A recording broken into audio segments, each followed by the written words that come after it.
如懿传中有这么一个人，她活泼可爱，她天不怕地不怕，她怼过嫔妃，怼过公主，还怼过皇上，她就是从蒙古而来的颖妃。这期咱们就来唠唠颖妃怼人的那些事儿。第一个被颖妃怼的人是嘉贵妃。由于魏延婉利用嘉贵妃的狗谋害皇嗣，导致如懿的女儿死了，颖妃也流产了。嘉贵妃作为狗的主人，没有看管好狗，又没有证据洗清不是自己做的，加上嘉贵妃平时坏事做尽，惹得众人不满。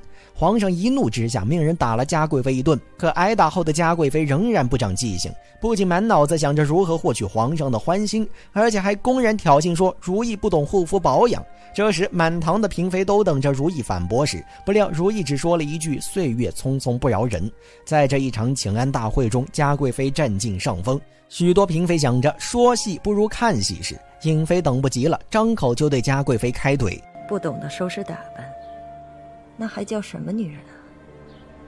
嘉贵妃的心可真宽，8个的腿废了，4个也不能负宠如前，你还能整日想着打扮自己，咱们可真是学不会啊。这时颖妃的身份地位不及嘉贵妃，换做其他人是绝对不敢开怼的，但颖妃对嘉贵妃不满，也就没给面儿。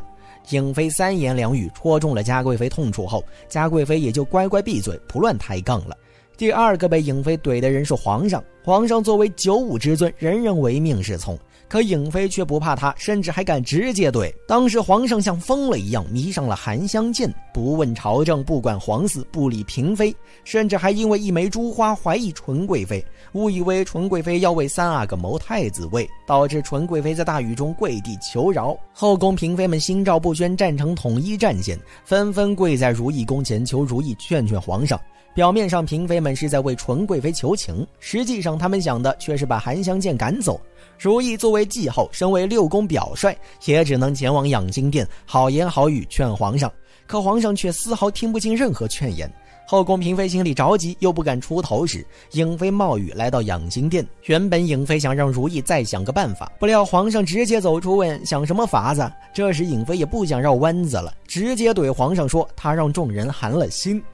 皇上，您如此为情乱治，会伤了蒙古49部的心，会让咱们怀疑一直仰赖的天子是不是一位英明的君主。放肆！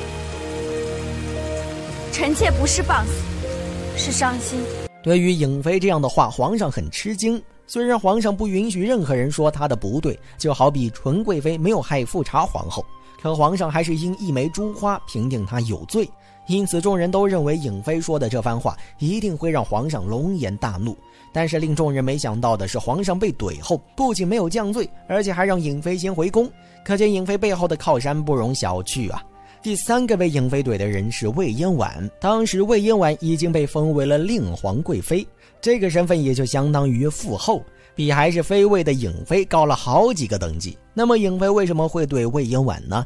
因为当初魏嫣婉犯了错事，皇上就把魏嫣婉的女儿交给颖妃抚养。颖妃辛辛苦苦把景元养大后，魏嫣婉升到了皇贵妃的位分，就来抢人。抢人的过程中，魏嫣婉还是因景元不愿意，转而对景元又掐又骂。颖妃听到景元叫喊声，急忙跑了过去，结果看到自个儿带大的孩子被人虐待，颖妃暴脾气一下子就上来了。景元他能分辨得出是非，他的确不喜欢你。其实岂止是孩子，即使你位同父后，我们也照样看不惯你这种用龌龊手段上位的女人。魏嫣婉瞧着自己都位同父后了，还这么被人瞧不起，甚至被骂不要脸，所以魏嫣婉骨子里流淌的自卑让她气得一下慌了阵脚，想动手打人。然而魏嫣婉手还没来得及抬起，就被踩点到场的太后给制止住了。了解了事情的全过程后，太后毫不犹豫直接站了颖妃队。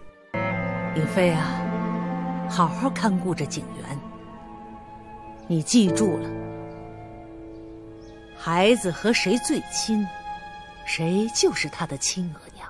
至此，颖妃对令皇贵妃完胜，太后战队的人能力可见不差。第4个被颖妃怼的人是景瑟公主。景瑟作为皇上和富察皇后的嫡公主，做派大的可以说压过了很多嫔妃。简单的省个亲回宫请趟安，后宫的嫔妃们都要可劲儿的给足面子，并且纯贵妃无故还要被训导一番。纯娘娘，三弟如今还争气吗？谢公主关心，还是老样子罢了。诸位弟弟面前，我算是长姐。嫔妃的职责，在于养育皇子，好生教导，才可使他们成为国之栋梁。一个嫔妃还得听公主的教导，众人巴结还来不及，就更别说怼了。但颖妃是一个连皇上都敢怼的人，就更别说只是一个被捧高的公主了。由于当时景色和令皇贵妃走得近，令皇贵妃借助景色的力量做尽坏事，而景色还被蒙在鼓里，什么都不知道。颖妃实在看不下令皇贵妃的做派，就在荣亲王的百祭当天提了一嘴。此时景色还不知道颖妃的实力，嘲笑着颖妃和令皇贵妃抢女儿事件。颖妃淡淡一笑，像令皇贵妃这样的人只会在皇上面前狐媚讨好，对上冒犯太后，对下又不能教好儿女，所以颖妃很不屑令皇贵妃这类人。但景色还是太年轻，看不透令皇贵妃，因此景色还站在令皇贵妃的战队。颖妃实在看不下去了，就怼了回去。这不能教导好儿女，又是如何呢？一心只想往皇后位子上爬的人，会怎样教育儿女呢？这时景色才反应过来自己被利用了，原来令皇贵妃一直都想爬上皇后之位，所以才会一步步的讨好利用自己。也正是因为颖妃的话，让景色瞬间清醒。只能说颖妃不仅看人厉害，怼人也厉害，也难怪众人会说蒙古妃嫔不好惹。如此看来，颖妃怼人的嘴皮子确实了得。